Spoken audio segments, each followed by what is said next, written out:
자, 3교시에는 교재 25페이지에 모든 병은 마음에서 온다 라는 이제 파트를 볼 건데요. 우리가 보통 이제 마음이라 그러면 내가 알고 있는 마음의 상태, 의식적인 우리의 영역, 마음을 이렇게 흔히 생각하기 쉽습니다. 근데 앞선 시간에 우리가 이제 보는 심리학의 방향은 무의식을 다루는 심리학이라고 그랬죠. 그래서 조금 이제 이 무의식이라는 부분을 여러분들이 용어는 흔히 요즘 현대인들이 많이 사용하는 용어이기 때문에 무의식 중에 무의식 이런 걸 사용하지만 구체적으로 뭔가를 아직 잘 모르고 있죠. 그래서 이 마음이라는 부분을 우리가 좀 설명하기에 앞서서 무의식이라는 게 과연 뭔지를 조금 들여다보고 이제 교재를 보도록 할게요. 이제 이 무의식을 다루는 심리학에는 프로이드 쪽에 정신 분석학이 있고 우리가 이 책에서 보는 칼 융 쪽에 분석 심리학이 있다고 그랬습니다. 이 양쪽의 이제 근본적인 차이를 잘 이렇게 봐야 우리가 그 핵심을 짚을 수 있는데요. 자, 내가 이제 전에 한번 보여준 적이 있을지 모르겠지만, 이것이 이제 무의식을 가리키는 이제 우리 마음의 지도라고 보면 됩니다. 정신의 지도. 여기에 보면 빙산을 그린 건데요. 여러분들이 마음이라고 생각하는, 여러분들 의식이라고 생각하는 부분은 여기 빙산의 일각이라고 보면 됩니다. 이렇게 만큼. 자아의 영역이라고 하기도 하는데, 사실 이렇게 가려져 있다고 보면 됩니다. 그죠? 이렇게. 이것이 전부인 줄 알고 살아가는 거죠, 우리는. 근데 이제, 이렇게 내려가면서 점점 이제 무의식의 영역이 이렇게 있는 게 볼 수 있어요.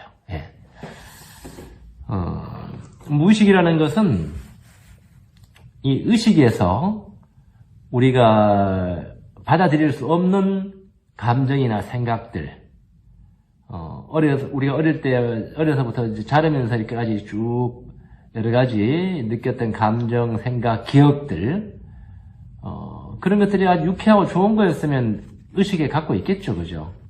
그러다 그런 것들이 불편한 감정들이나 느낌들, 기억들, 이런 것들은 의식에 갖고 있으면 이게 꽉 차버려가지고 우리가 삶을 살아갈 수가 없어요. 그래서 이 의식이 그런 내용들을 무의식 안에다가 이렇게 집어넣는 거예요. 그때 소화를 시켜야 되는데 소화를 못 시키기 때문에 이 덩어리들을 이렇게 이제 이걸 컴플렉스라 그러는데 이런 덩어리들을 그냥 무의식 안에다가 집어넣는 거예요. 그리고 이제 외부에서 이 충격을 받은 이렇게 외부에서 날아와서 충격을 받은 그런 상처들도 있겠죠. 다른 사람으로부터 이제 받았던 그런 상처들, 이런 것도 충격적인 어떤 기억이나 느낌으로 이 무의식 안에다가 이렇게 저장해 놓을 수가 있습니다. 자, 여기까지는 프로이드나 융이나 주장이 비슷합니다. 이제 무의식 안에서도 이렇게 개인의 역사, 개인이 살아오면서 이렇게 쭉 저장되어 있는 그런 개인의 역사가 이렇게 모여있는 측면에서는 이걸 개인 무의식이라 그래요. 프로이드라는 심리학자는 이 개인 무의식까지만 이야기했어요. 여기까지만. 요렇게. 이렇게 해가지고 무의식 안에는 우리들의 어떤 그런 개인적으로 억압해 놓은 심리적인 내용물들이 들어앉아 있는 그런 저장고 혹은 쓰레기통 같은 것이다. 이렇게 이제 표현했죠. 이런 것들이 이제 치고 온다고 이렇게 올라봤는데, 융하고 이 프로이드하고 근본적인 차이점은, 융이 이제 사람들의 마음을 이렇게 들여다보니까, 물론 이런 개인 무의식적인 차원도 있지만, 더 밑에 넓은 영역이 있죠, 그죠? 여기를 이제 집단 무의식이라고 그러는데, 이런 차원도 있더라. 이게 이제 근본적인 차이예요. 이 개인 무의식의 영역은 의식에서 억압된 내용물들이 이렇게 불편한 내용들이 있지만 더 밑에 차원에서는 어떻게 보면 좀 종교적으로 이야기하면 신의 영역이라 그럴까? 인간의 내면 안에는 이렇게 답답하고 불편한 것들만 있는 것이 아니고, 우리가 당장 느끼기에는 내 마음속에 불편하고 답답한 이런 것들이 이렇게 더 있다고 느껴지지만, 이런 것들 때문에 우리 내면에 있는 어떤 신의 질서, 신의 에너지, 이런 부분들을, 못 느낀다라는 거예요. 여기 이제 표현을 해놨죠, 그죠? 이 하트로 해가지고, 내면에 있는 인간의 어떤 그런 에너지들이 의식에 이렇게 도달해야 되는데, 이게 벽에 막히기도 하고, 이렇게 개인 무의식 안에 있는 컴플렉스에 막혀가지고 튕겨나오고, 이런 걸 표현한 거예요. 이 에너지들이. 예. 그래서 이제 심리치료라는 것은 이러한 개인 무의식 안에 있는 억압되어 있는 무의식의 내용물들을 이제 해소하고 치료를 하면 내면에 있는 이러한 좋은 에너지들, 인간을 성장시키고 발전시키는 이러한 신적인 에너지가 이렇게 이렇게 바로 직속으로 통할 수 있는 그런 상태를 만든다는 거예요. 단순하게 말하면 그렇습니다. 그래서 우리가 이제 공부하는 이 분석 심리학은 그런 쪽의 내용을 담고 있어요. 여러분들이 이렇게 마음의 지도를 이렇게 좀 그림에 머리에 두고 있으면 이 내용들을 이해하기가 훨씬 편안해집니다. 그죠? 다시 한번 이야기하면 여러분들은 이렇게만 알고 있는 거예요. 예. 다른 그러한 인지행동 심리학이라든지 그런 곳에서도 무의식을 인정하지 않는 심리학에서는 인간의 자아의식 이것만 다루는 거예요. 그러나 그 밑에는 아주 큰 이렇게 무의식의 영역이 있다는 것을 보여주는 지도입니다. 일종의 마음의 지도라고 볼 수 있겠죠. 자, 교재 25페이지 보면 모든 병은 마음에서 온다. 모든 병은 마음에서 오는 것, 먼저 마음을 다스려라. 마음을 볼 줄 아는 의사가 가장 좋은 의사이다. 라는 이야기를 했고요. 25페이지 밑에 보면 병원, 균의 감염, 골절, 외상과 같은 경우가 아닌 몸의 병치고 마음과 관계없는 병은 없다. 요즘처럼 이제 뭐 코로나 바이러스의 어떤 그런 바이러스에 의한 감염이라든지 골절, 뭐 부러지는 거, 그 다음에 이제 이렇게 충격을 가해서 외적인 상처를 입는 거, 이런 경우가 아닌 다음에는 거의 이제 모든 거의 병들이 인간의 마음, 정신과 관계에 있다라는 것을 그걸 이렇게 이야기해 주는 겁니다.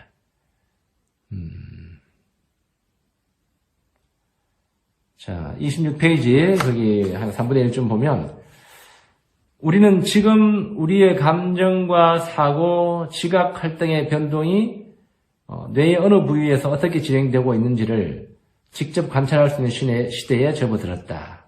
여러분들이 많이 들어봤을 법한 뭐 MRI, 뭐 PET, CT 촬영 이런 것들이 이제 뇌의 활동을 요즘 다 찍어서 볼 수 있죠, 그죠? 뇌뿐만 아니고 신경계통의 이런 움직임도 다 볼 수 있는 거예요. 뇌와 연결되어 몸 안의 온갖 장기에 거미줄처럼 퍼져나간 자율신경을 통하여 우리 마음의 불안, 슬픔, 공포, 기쁨이 미세한 화학물질의 외계를 거쳐 그대로 신체 여러 장기로 그 영향을 끊임없이 전달하고 있다는 사실들을 의학자들이 알게 된 지는 벌써 100년이나 되었고 속속 새로운 사실이 발견되고 있다. 서양의학에서는요, 이 정신이라는 것이 뇌에서 나온다고 봐요. 뇌와 자율신경 이런 데서 나온다고 봅니다. 그러나 사실은 이제 그 반대라고 볼 수 있습니다. 인간의 정신이 오히려 이제 이 우리의 혈관이라든지 장기라든지 이런데 영향을 미쳐가지고 증상을 일으키고 이제 병을 일으키는 그런 것을 이야기하는 거죠. 정신 신체적 사이코소매틱, 사이코 그러면 정신이에요. 소마 그러면 육체입니다. 정신 신체적이라는 용어는 마음의 부담, 스트레스 갈등이 신체의 생리적 구조적 장애를 일으킬 수 있다는 사실을 두고 만든 말이다. 알고 보면 모든 병이 정신 신체적 정신적 장애이다. 심지어 병원균의 감염도 그것이 신체의 저항력 저하와 밀접한 관계를 가진 이상 그 저항력 감소에는 우울한 마음, 좌절감이 한몫을 한다는 점에서 마음과 관계가 있다. 아까 전에 이제 병원균의 감염 이런 것은 예외라 그랬지만 여기서는 이제 신체적인 그런 우리가 이제 상태에 있기 때문에 우울해지고 답답해지고 이렇게 하면 우리의 면역력도 약해지고 그러면 바이러스도 더 침투하기가 더 쉬워집니다. 예. 병원균의 감염도 더 쉬워지고 그런 거죠. 그래서 또 반대편으로 또 반대로 마음이 건강하고 강건하고 그러면 면역력도 더 강한 거죠. 바이러스도 침투를 못하는 거죠. 예. 그걸 염두에 두고 하는 이야기입니다. 27페이지 한번 보세요.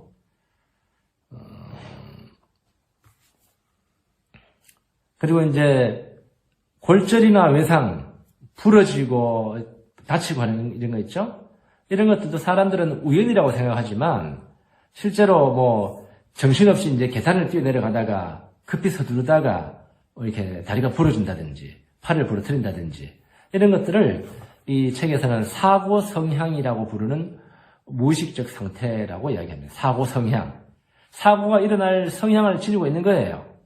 무슨 말인가 하면 이 사람 안에 지금 뭔가 이렇게 들여다봐야 될 마음에 이렇게 확 이렇게 올라오고 있는 충동들, 마음 안에 있는 그런 불편한 감정들이 있는 거예요. 그러니까 바쁘게 서두르게 되고 그러다 보니까 이렇게 다치게 되는 거죠. 결국은 뭡니까? 다치게 되면 들어앉아가지고 내가 왜 그랬던가 반성하게 되고 또 운이 좋으면 그러한 무의식안에서 올라오는 그런 감정들의 실체를 알아보기도 할 거예요. 그죠? 예. 만약에 그렇게 다치게 하지 않으면 그 사람은 그러한 마음에 큰 문제를 안고 그걸 알아보지 못한 채로 계속 그렇게 바쁘게 살아갈 거예요. 나중에는 더 큰 사고를 당할 수도 있겠죠. 뭐 어떤 병이나 어떤 큰 병이나 이렇게 더 사고를 당할 수도 있는 거예요. 그래서 여러분들이 이렇게 우리 몸이 일으키는 그러한 행동들에도 하나하나 이제 목적과 의미가 있다는 걸 말하고 있는 겁니다. 우리가 둘째 시간에 이야기한 것처럼, 그죠? 우리 증상이나 병 이런 것들은 뭔가 이렇게 우리들에게 알려주는 거예요, 자꾸. 중요한 메시지들을. 우리가 생명 활동에 이렇게 생명의 질서에 맞도록 살아가고 있는가, 아닌가, 이런 것들을 계속 알려준다는 거죠. 그런데 문제는 마음이 이토록 중요한데도 아무도 마음의 중요성을 실감하지 못할 뿐만 아니라 마음을 돌보지 않고 있는 현실에 있다.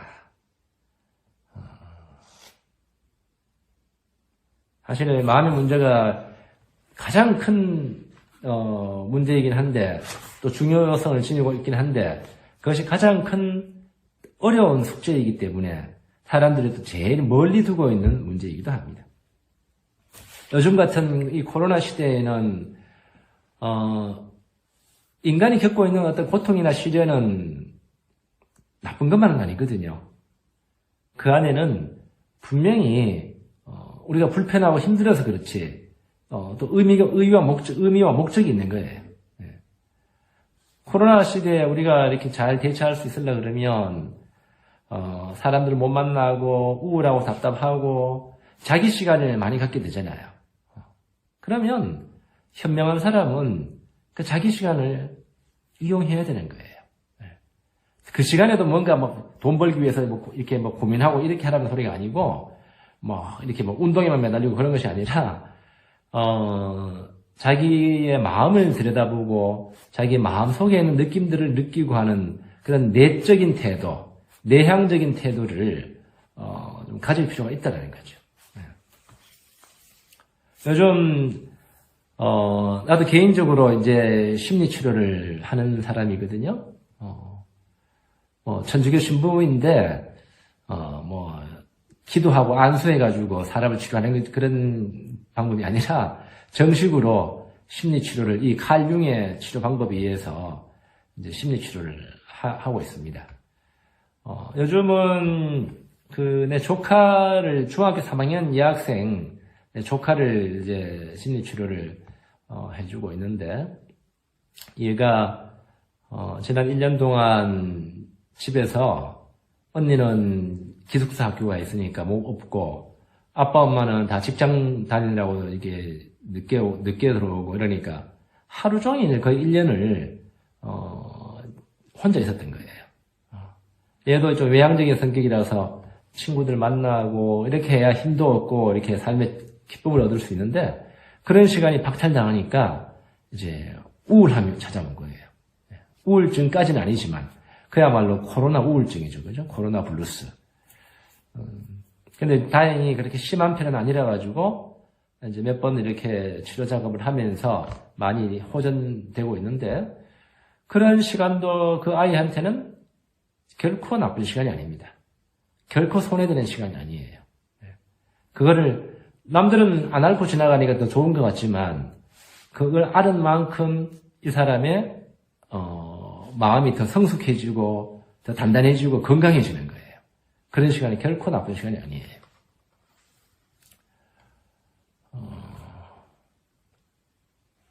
자, 28페이지 한번 볼까요?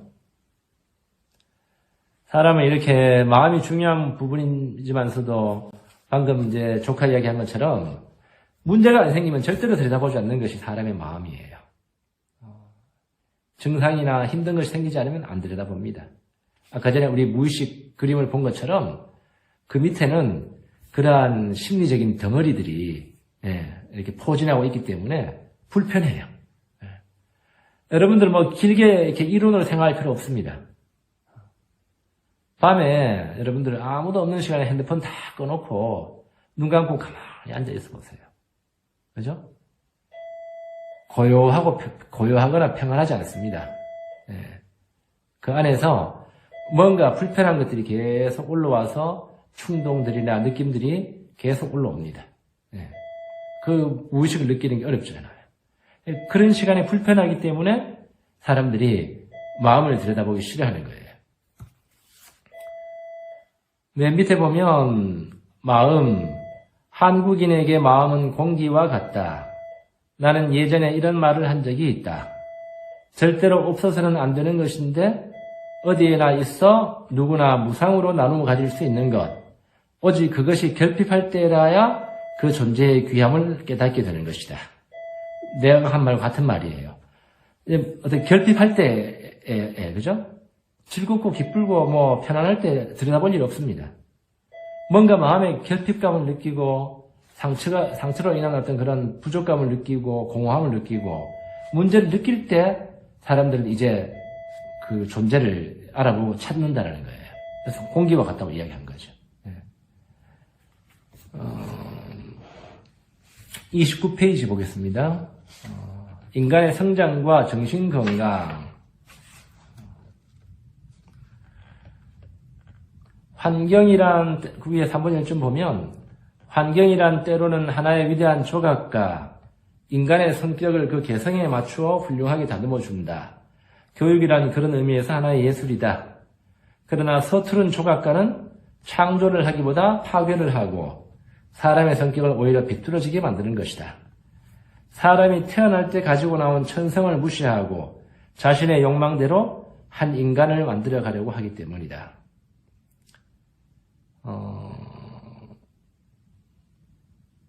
아이가 태어났을 때의 그 천성을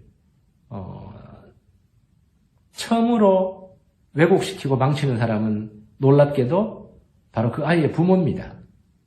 모든 부모가 예외 없어요. 놀랍게도.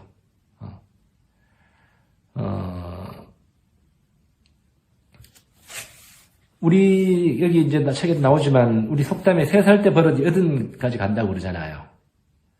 어릴 때에 부모가 나한테 어떤 행했던 교육 방식, 사고 방식, 키우는 방식들이 나를 형성하는데 그것이 주로 이제 여러분들이 이제 아동 발달 심리학 때도 배웠을지 모르겠지만 6세 이전에 거의 결정이 납니다. 6세 이전에. 그때 형성된 것이 나중에 어른이 돼가지고 그 한계를 깨닫고 이제 그걸 깨어내서 자기 자신을 찾기 전까지는 죽을 때까지 평생 갑니다. 안 바뀌어요, 사람은. 네. 조금 뭐 경험이 쌓이고 지식이 쌓이면서 그러한 뭐 정보적인 어떤 측면에서는 더 바뀔 수 있을지 몰라도 인성이라든지 성격 자체는 안 바뀌어요. 예. 우리 이제 선불교에서는 이런 말이 있어요. 모든 아기는 태어날 때 부처로 태어난다는 얘기가 있어요. 아이가 태어날 때 그 자체가 하나의 살아있는 부처인 거예요. 부처님인 거죠. 근데 그 부처님을 이제 오히려 범상한 인간으로 망쳐놓는 것이 바로 부모입니다. 부모의 영향력, 간성, 이런 거죠.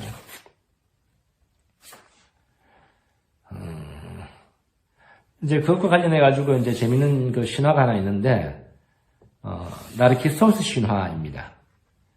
아마 이 나르키소스 신화는 여러분들 행복한 사람 할 때, 잠깐 언급을 했을 겁니다. 그죠? 간단하게만 이야기하면, 나르키소스는 이제 강의 신과 숲의 요정 사이에 태어난 아주 절세 미모의 그러한 남자였죠. 그죠? 근데, 이제, 이 나르키소스 태어났을 때, 엄마가 이제 예언자를 찾아갔더니만은, 얘가 오래 살려면 어떻게 해야 됩니까? 그러니까, 절대로, 어른이 될 때까지 자기 얼굴을 못 보게 해라. 그래야 오래 산다. 이렇게 이야기했어요. 그러니까 이 부모가 거울이란 거울을 다 깨버리고, 이 나르키소스가 자기 얼굴을 못 보도록 그렇게 만든 거예요. 근데 이제, 나르키소스가 나이가 들어가면서 점점 정말 멋진 청년으로 아주 이렇게 절세 미모의 청년으로 이렇게 자라니까 숲의 요정들이라든지 동네 아가씨들이라든지 전부 반해가지고 나르키소스를 막 쫓아다니는 거예요. 그래서 나르키소스가 아무 여자한테는 관심 없고 오로지 친구들하고 올려가 사냥만 다니는 거죠. 그러니까 이 요정이나 이 처녀들이 화가 났어요. 지가 잘났으면 얼마나 잘났다고 저렇게 콧대 높겠구나. 그러니까 이 요정들하고 동네 아가씨들이 이제 복수의 신한테 몰려가가지고 나르키소스한테 저주를 내려달라. 이렇게 이야기한 거예요. 그 저주는 뭔가 하면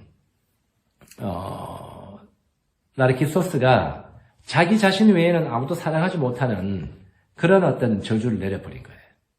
어느 날 이제 그 저주가 내려진 줄도 모르고 나르키소스가 숲에 열심히 가서 이제 사냥을 하다가 목이 말라가지고 이제 이렇게 깊은 숲 속에 옹달샘에 물을 마시려고 비춰봤다가 자기 얼굴을 본 거예요. 태어나서 처음 본 거죠. 근데 그 안에 너무너무 잘생긴 사람이 자기를 보고 있는 거예요. 그만 사랑에 빠져버린 거예요. 그래서 우물을 떠나지 못하고 거기에서 정말 마음만 이렇게 계속 끓이다가 말라 죽었다는 이야기가 바로 이제 나르키소스 신화예요. 거기서 피어난 꽃이 수선화입니다. 나르키소스의 학명이 수선화의 학명이 나르키소스예요. 나르키소스는 나르시시즘이라고 하는 자기 연민, 자기 도취의 심리학을 이렇게 말하는 건데요. 나르키소스는 자기 자신이 잘나가지고 그렇게 여성들한테 콧대 넣게 굴었던 게 아닙니다. 사실은 자기 얼굴을 한 번도 본 적이 없기 때문에 자신이 없는 거예요. 누군지 모르는 거예요, 자기가. 내가 어떤 사람인지, 어떻게 생겼는지, 알지를 못하기 때문에 자존감이 전혀 없고 자신감이 없는 거예요. 여성들이 나를 좋아하고 따라오는 것에 대해 가지고 이해를 못하는 거죠. 잘나가지고 이렇게 퇴짜 놓은 게 아닙니다. 그 말은 뭔가 하면 부모가 어릴 때에 아이를 제대로 비춰주는 거울이 못됐다는 걸 보여주는 심리학이에요. 어릴 때에 엄마 아빠가 아이를 정말 예쁘게 참 예쁘다 아름다운 존재를 이렇게 비춰주고 한 아이들은 그거를 보고 내가 정말 좋은 사람이구나 아름다운 사람이구나 자존감을 팍 느껴요. 근데 엄마가 이제 깨진 거울이나 이제 혹은 탁한 거울이 돼가지고 엄마나 아빠가 아이를 제대로 못 비춰줬다 그러면 아이는 그 얼굴이 자기 얼굴이라고 생각하는 거예요. 실제로는 자기는 부처님으로 태어났는데 엄마 아빠가 나를 비춰주는 모습이 좀 안 좋고 못났고 그죠? 형편없는 모습 비춰줬기 때문에 아이는 그렇게 생각하는 거예요. 나르키소스 신화는 바로 그 이야기입니다. 우리 모두는 예외 없이 운명적으로 이 세상에 어떤 완벽한 부모는 아무도 없어요. 다른 부모들이 우리 부모보다 더 좋아 보일 뿐인 거지, 어떤 부모도 아이를 제대로 비춰준 부모는 없습니다. 그래서 우리는 그 운명을 다 타고 태어난 거예요. 그래서 3살 버릇이 8까지 간다라고 이야기한 겁니다.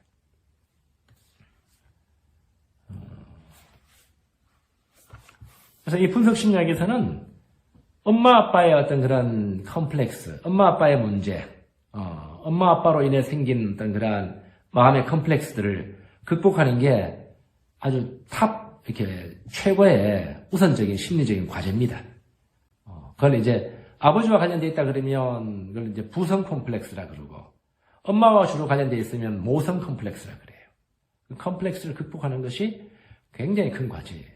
지금 여러분들 나이대에는 이런 문제들이 아직 이제 학교도 다녀야 되고 직장도 잡아야 되고 하니까 크게 와닿지는 않지만, 그러나 내가 모르는 중에 뒤에서 굉장히 크게 작용을 합니다.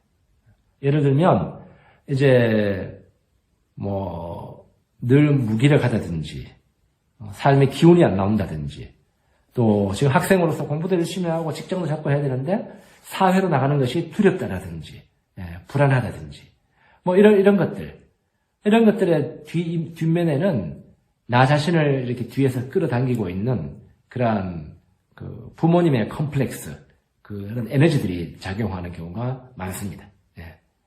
근데 여러분들 나이 때에는 몸이 약해서 그런 것 같기도 하고, 내가 의지가 약해서 그런 것 같기도 하고, 뭔가 개운치는 않고 불편한데 꼭 집어 말할 수도 없고 뭔지도 모르고, 그런 것들이 여러분들을 이렇게 사로잡고 있는 무의식적인 에너지들이 있을 거예요.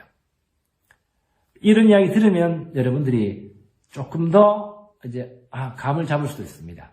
나한테는 이런 불편한 것들이 그런 건가? 라고 이제 좀 감을 잡을 수도 있겠죠. 앞으로 이제 이 과목을 여러분들이 계속 배워나가면서 이런 부분들을 보면서 자기 자신을 계속 관찰해 보면 크게 스스로를 이해하는데 많은 도움이 됩니다. 다음 주에 계속 하도록 하겠습니다. 수고하셨습니다.